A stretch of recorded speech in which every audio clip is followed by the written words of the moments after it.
About the minorities. Look, yes, we Oromos fought for ourselves because we know what subjugation is. We believe in self-rule in our homeland and a shared rule in the collective federation. We don't want to rule over Afar. We don't want to interfere with Afari internal affairs or Somali internal affairs. I will fight and die for you if somebody from Oromo want to colonize you. Because I know how detrimental colonialism has been to our people. The reason, today in Ethiopia I'm public enemy number 1. I did not steal from anybody. I didn't take anybody's wife. I did nothing. You know why? Because those who want to restore a dominant system, those who want to exploit the Afar resource, the Oromia resource, the Somali resource, the Walaita resource, they see me as a roadblock. Because I refuse to compromise. I will never compromise. A true freedom fighter, whether he's Somali, Afar, Sidama, will never compromise on the right of the nation and nationality of the Ethiopia to govern themselves and to have a fair share in the federal system. This is very important. Look, I always say the conflict in Ethiopia is largely a struggle between the 3 large groups. It is because of that the historical outcome. The Ethiopia we envision, the Horn of Africa we envision is where everyone, every nation, large and small, exercise full self-rule and also have a fair share of wealth and power in the federal system. That is the Oromo position. That has been the Oromo position from day one. It is the Oromo position today. It is an Oromo position to the future. We stand with our people. On the Afar-Somali conflict, one of the saddest, the most meaningless, the stupidest conflict in that area is the conflict between Afar and Somali and Oromo. Let me ask you, our Afar and Somali brothers, what the hell do you fight over? There is nothing. I will tell you, I've been there. Somalis and Afars, they are nomads in that area. The most lucrative business in the area is contraband. You know who runs it? They pay left generals. Somebody makes big money, you fight over leftover. It's shameful.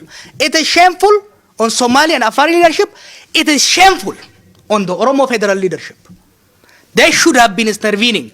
They should have been punishing any mercenary from Somali or Afar area who instigates this kind of conflict. It is shameful in the era where Oromos have captured the central power that our brothers, people who have been subjugated with us, are fighting. It is painful.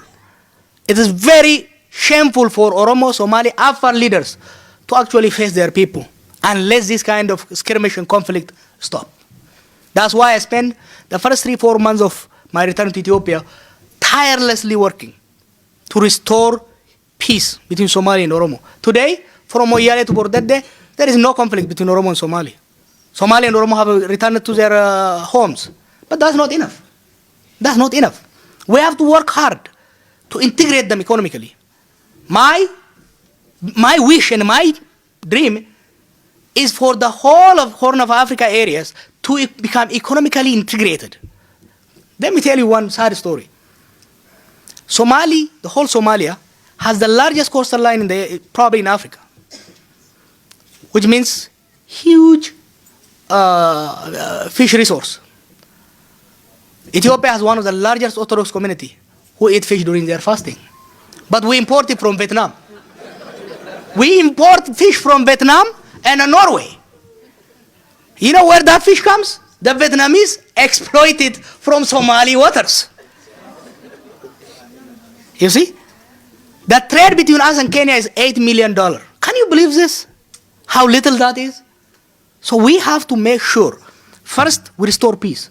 Then we work on strong economic integration. Because without economic integration, there will be no lasting peace. So definitely the Somali-Afar conflict, we will do our best, not only to stop it, but to make sure it never happens again.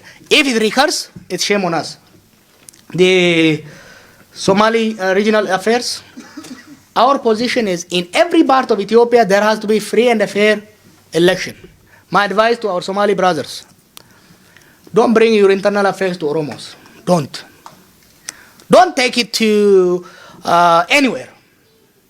Somali unity is the only guarantee for Somali rights in Ethiopia elsewhere. We are your brothers, but we are outsiders to Somali internal affairs. We might come and mediate if you invite us. But my advice, do not wash your dirty laundry outside Somali region. Sit together. Sit together. That has been my advice to NLF leadership, to Mustafa, to everyone. Sit together.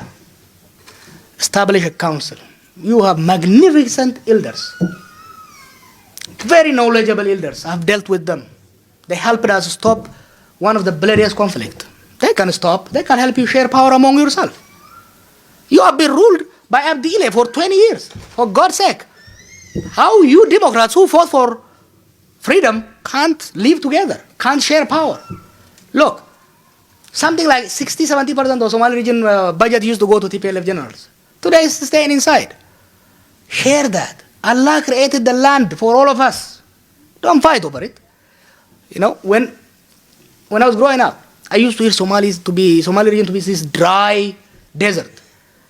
I went there this year. It was one of the most fertile land.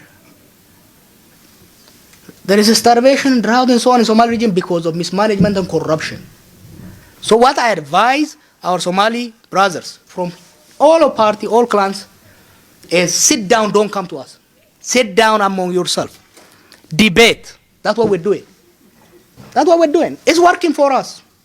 Trust me, it will work for you. If you go to different groups, even to us, people will always want to take advantage from you. People want to divide and rule you. People want to pit you against each other. You don't want to do that. Somalia unity is the only guarantee for preserving Somali interest, advancing Somali interest in Ethiopia and beyond. So my plea is, look, as federalists, as Democrats, we will stand with you for free and fair election. But we will never intervene in Somali internal affairs. Somali internal affairs is a business of Somali leadership.